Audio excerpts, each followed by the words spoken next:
My name is Megan Porter.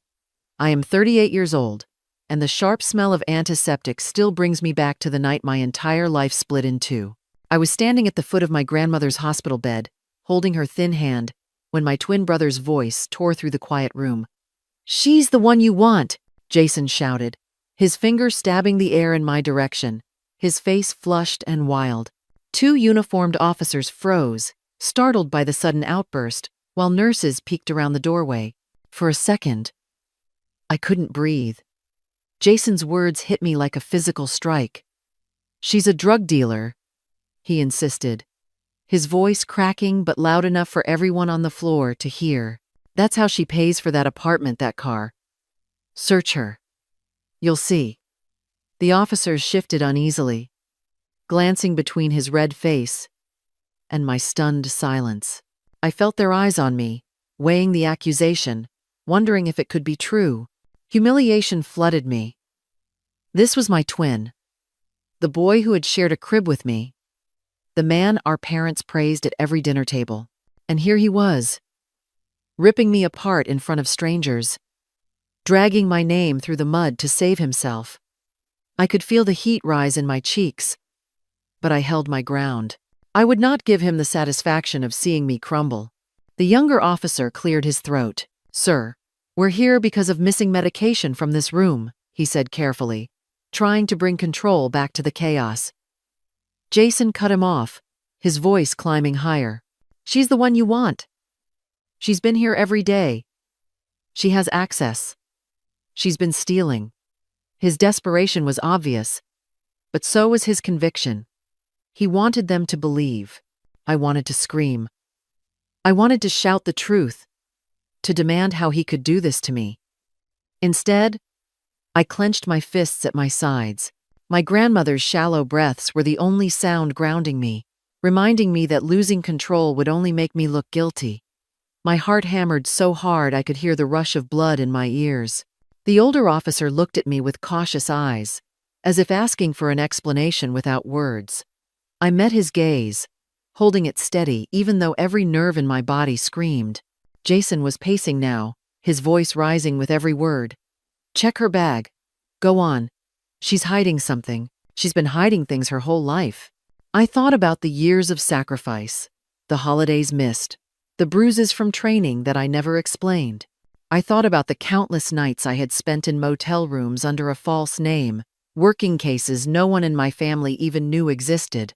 And now, my own brother, the person who should have protected me, was tearing it all down with one accusation. The younger officer finally asked, "Ma'am, do you have anything to say?"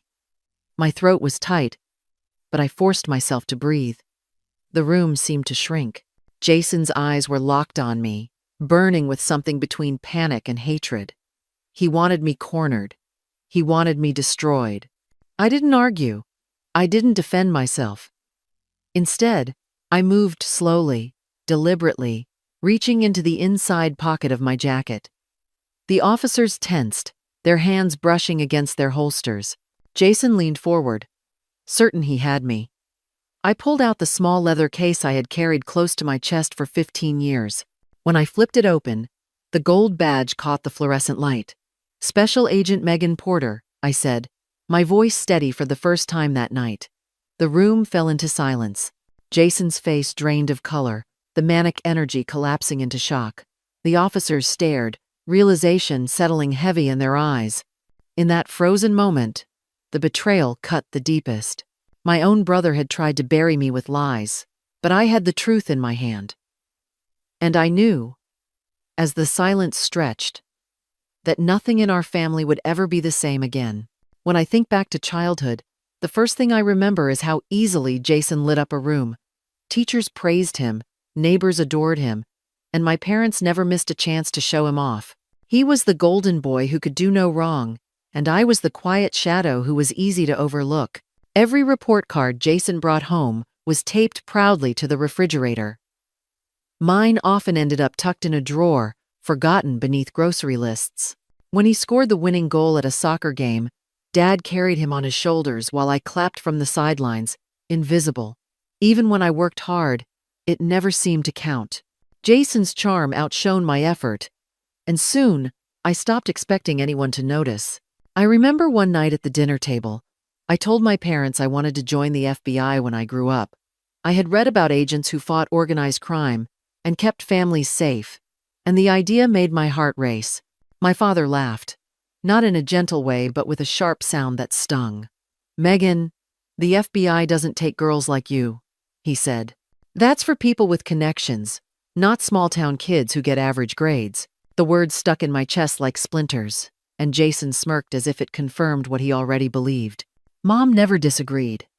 She would change the subject or turn the spotlight back to Jason's latest achievement. If I brought home a trophy from a spelling bee, it ended up on my bedroom shelf, where only I would see it. Jason's trophies lined the mantel in the living room for every guest to admire. The imbalance was constant, a quiet reminder that in their eye, he was destined for greatness and I was not. I tried to convince myself it didn't matter, but every holiday dinner carried the same weight. Relatives asked Jason about his future, his dreams, and his opportunities. They asked me if I was helping Mom in the kitchen.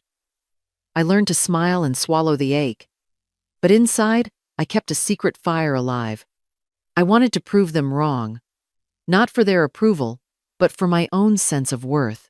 Looking back now, I can see how much that bias shaped me. Jason grew confident because the world told him he was special. I grew resilient because I had no other choice. Their favoritism carved a scar, but it also gave me strength. And even though their words hurt, they fueled the determination that carried me into the career they once said I could never have. Jason's adult life looked like the perfect picture. He landed a job at a pharmaceutical company almost right out of college, thanks to one of Dad's business friends.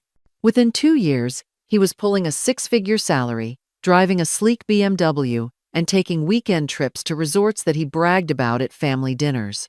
My parents beamed whenever he walked into a room, telling anyone who would listen how proud they were of their successful son. Meanwhile, my life looked very different from the outside. I had no shiny title to flaunt, no glossy car in the driveway, and no corner office with a view. My apartment seemed plain and temporary, the kind of place you'd expect from someone barely scraping by. My car was a generic sedan that blended into every parking lot, so ordinary that people forgot it the moment they looked away. To my parents, it was proof that I hadn't made much of myself. What they never saw was the truth behind those appearances. That modest apartment was one of several safe houses I rotated through while working undercover. The unremarkable car was fitted with surveillance equipment that cost more than most people's yearly rent. While Jason was making deals over golf games, I was chasing down cartel connections, sitting in seedy motels under false names, and putting my life on the line for strangers who would never know my name. Every holiday became a story I had to miss. Christmas dinners, birthdays, even my mother's 50th celebration. I was always the absent daughter with a flimsy excuse, and each absence seemed to confirm in their minds that I didn't care enough to show up. In reality, I was working in dangerous neighborhoods, sometimes carrying wires, sometimes pretending to be someone I was not, all to dismantle the very kind of networks that Jason's company quietly benefited from. The contrast was sharp and painful. Jason got applause for building a career in pharmaceuticals, while I got suspicion for leading a life I couldn't explain.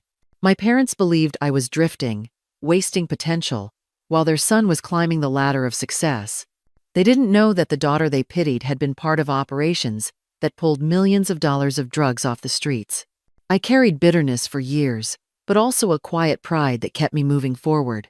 They couldn't see the value of my work, but I knew the truth. Every time we stopped a shipment or brought down a ring, I thought of the families we were protecting. And while Jason enjoyed the spotlight, I had something deeper. I had a purpose. The investigation started like so many others. A small pattern on a spreadsheet, a shipment of medications that didn't line up with expected demand, and a string of overdoses that connected back to pills that should have been locked in a warehouse. My team at the Bureau began to suspect a leak from inside a legitimate company. At first, it was just a theory, the kind of hunch we chase every day. But as the weeks stretched into months, the evidence kept stacking up. We traced shipments that were supposed to be destroyed, but instead reappeared on the street in altered forms. Lab results showed the same chemical fingerprints across multiple states, pointing to a single source. Shell companies began popping up in our financial sweep, moving money in and out of accounts that hid behind offshore banks. None of it was clean, and all of it smelled like someone with insider access was feeding the system. I threw myself into the work, not once considering that the trail could lead back to someone I knew. I built charts that mapped the flow of product, reviewed hours of surveillance footage, and sat in dark rooms with analysts who were just as tired as I was. Every arrow, every red line on the map, pointed to a growing empire built on prescription drugs turned poison. The scale was enormous, larger than anything we had expected when we opened the file. One night, sitting in a windowless operations room, I stared at a set of photographs our surveillance team had captured. At first glance, they looked routine, just a man stepping into a car outside a corporate office, but my stomach flipped when I recognized the face. It was Jason. My brother, the golden child, was walking confidently toward a dealer we had been tracking for months. I wanted to believe it was a coincidence. Maybe he was meeting someone for work. Maybe he didn't know who that man was. I tried to talk myself out of it, but denial crumbled as the evidence piled higher. Bank records tied his personal accounts to shell companies. His signature appeared on paperwork for shipments that had gone missing. Phone taps captured his voice, arranging meetings, the same calm tone I had heard across countless family dinners. The realization hit me like a weight I couldn't shake. Jason wasn't on the edges of this operation. He was the center. He was the one pulling strings, using his legitimate job to cover illegal distribution that stretched across 3 states. Every detail confirmed it, leaving me no room to pretend otherwise. I sat there in silence long after the rest of the team left. The room felt colder, the fluorescent lights sharper, as if the world itself was punishing me for being too blind. For months, I had been chasing a ghost, never imagining that ghost shared my last name. My hands shook as I thought about the years of family gatherings, the pride in my parents' eyes when they spoke about him. They had no idea that the son they adored was poisoning communities. The next morning, I walked into the office and read the case file again, line by line, hoping for some loophole that would clear him. There was none. Every path ended at Jason. His life of privilege, the career he had built, had rotted into something criminal. I thought about the kids who would never recover from the pills he pushed, the families who would bury loved ones because of his greed. My brother was no longer just Jason to me. He was a target. Carrying that knowledge was heavier than any undercover assignment I had ever taken. I had infiltrated gangs, sat across from men who carried guns under their jackets, and played roles that tested the limits of my sanity. None of it compared to looking at my own brother's face in a surveillance photo and knowing I would have to be the one to stop him. There was no choice anymore. Justice didn't bend for family, and duty didn't pause for blood ties. As the lead agent on the case, it fell to me to see it through, no matter how much it tore me apart inside. The hunter and the hunted had become one story, and it was mine to finish. Jason's voice filled the hospital room like a storm that would not end. He jabbed his finger toward me, shouting at the officers that I was a drug dealer, that I had been stealing medication from our grandmother's room. His words came faster and louder, each one dripping with desperation. The 2 policemen shifted uneasily, caught between his accusations and my silence. I could see the doubt flicker in their eyes, and it burned deeper than I could explain. I stood frozen, my grandmother's shallow breathing behind me, the smell of antiseptic clinging to the air. Jason's face was red, sweat beading at his temples, his hands shaking as if the weight of his own lies was crushing him. "Search her bag," he demanded, his voice cracking under the pressure. "Check her car, check her apartment. She's been hiding it for years. She is the one you want." The younger officer looked at me, uncertain, his hand resting near his holster. The older one tried to calm Jason down, telling him they were here only about the missing prescriptions. But Jason cut him off, his words tumbling out like a man drowning, clawing for anything that might keep him afloat. He was unraveling in front of me, and still, he tried to drag me down with him. My heart pounded so hard I could hear it in my ears. Every instinct told me to shout back, to fight his lies with anger, but I forced myself to stay steady. Years of undercover work had taught me control, and now I needed it more than ever. I took a slow breath, letting the silence hang heavy until even Jason's ranting sounded hollow. Then, without a word, I reached into my jacket. Both officers stiffened, their eyes snapping to my hand. Jason leaned forward, certain I was cornered, certain he had finally won. But when I pulled out the black leather case and flipped it open, the room went still. The gold badge glinted under the fluorescent lights, and I saw the officers' expressions shift from suspicion to shock. "My name is Special Agent Megan Porter," I said, my voice firm but calm. "I am with the Federal Bureau of Investigation." The younger officer actually stepped back, his eyes wide. The older one straightened, clearing his throat as if trying to recover his composure.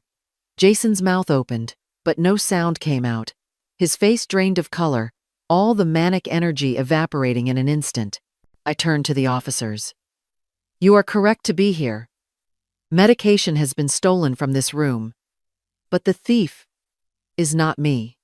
My eyes locked on Jason, and I felt something cold settle in my chest. "Jason Porter, you are under arrest." The words hung in the air, heavy and final. Jason shook his head, disbelief twisting his features. "You can't do this," he whispered. "I'm your brother. I'm family." His voice was smaller now, stripped of its fire. He looked at me like a man begging for mercy, but all I felt was the weight of everything he had done. "Family doesn't try to destroy each other to escape the truth," I said, my tone sharp enough to cut through the silence. The officers glanced at one another, then stepped aside as I took out my cuffs. My hands were steady as I clasped them around his wrists, even though inside my chest felt like it might split open. As I guided him toward the door, I heard a soft rustle behind me.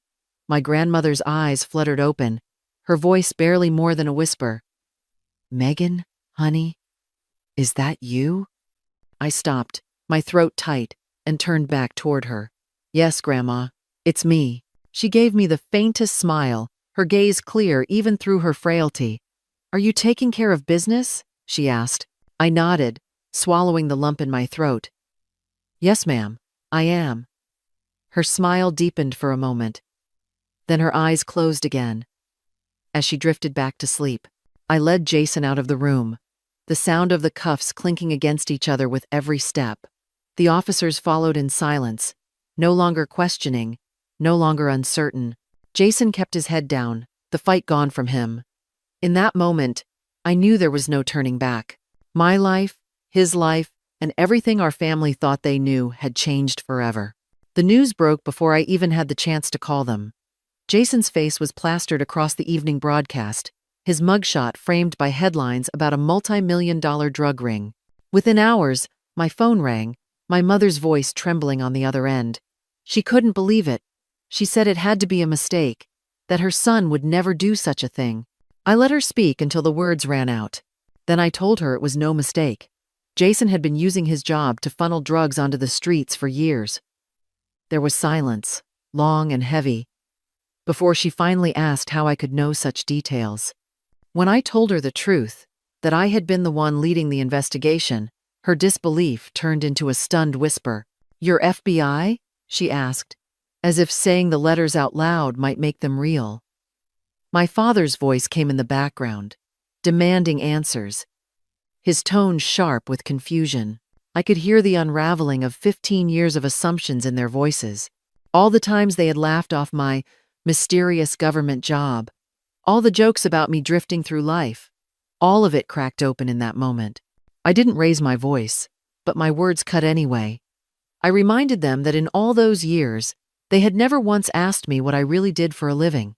They had assumed the worst because it was easier than believing I was capable of more.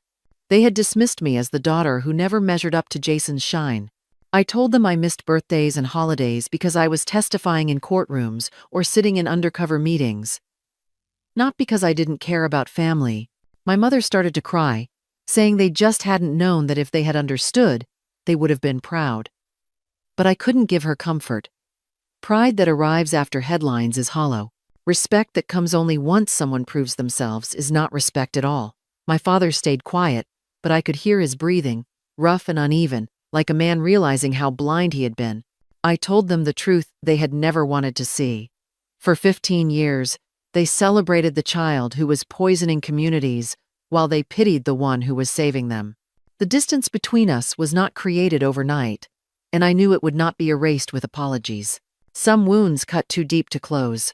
The courtroom was packed, the air heavy with whispers and the scratch of pens on paper.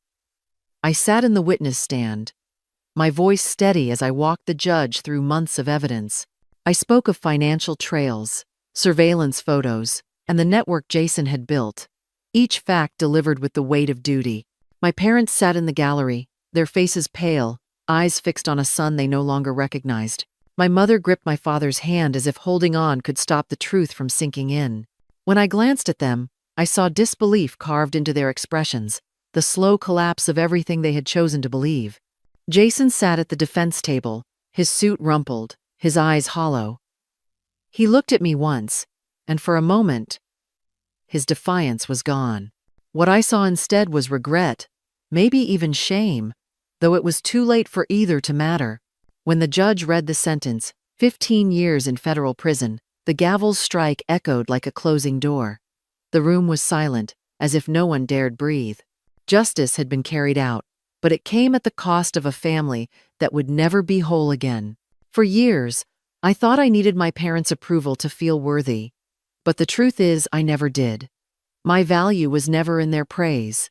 It was in the lives I helped protect and the justice I fought to uphold. Jason's choices broke our family, but they also forced me to see my own strength with clarity. I no longer chase their pride, because I know who I am. I am an agent, a protector, and a woman who stood for the truth even when it cost me everything. And that, finally, is enough.